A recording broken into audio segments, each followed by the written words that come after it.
நேற்று இரவிலிருந்து இதுதான் talk of the down. ஏன் டாக் ஆஃப் த நேஷனல் என்றே இதுதான். நம்ம திராவிட மாடல் ஆட்சியில தமிழ்நாட்டோட பொருளாதார வளர்ச்சி 11.19 விழுக்காடா அதிகரிச்சிருக்கு என்பதுதான் அந்த மகிழ்ச்சியான செய்தி.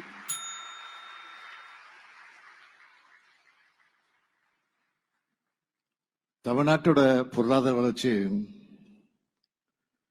பெரும் உச்சத்தை தொட்டு இருக்கு. 14 ஆண்டுகளுக்கு பிறகு, அதாவது மீண்டும் திராவிட முன்னேற்ற கழக ஆட்சியில தான் இரட்டை இலக்க அந்த வளர்ச்சியை இன்றைக்கு தமிழ்நாடு எட்டியிருக்கு.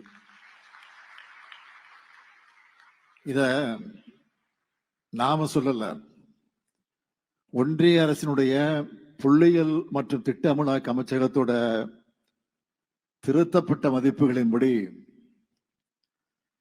2024-25 ஆண்டுல தமிழ்நாடு 11.19 விழுக்காடு வளர்ச்சியை பெற்றிருக்குன்னு பதிவு செஞ்சிருக்கிறாங்க. இந்த ஆண்டு தொடக்கத்துல தமிழ்நாடு நிதிநிலை அறிக்கை தாக்கல் செஞ்சப்போ நாம் கணிச்சதை விட இது கிட்டத்தட்ட 2.2 விழுக்காடு அதிகம்.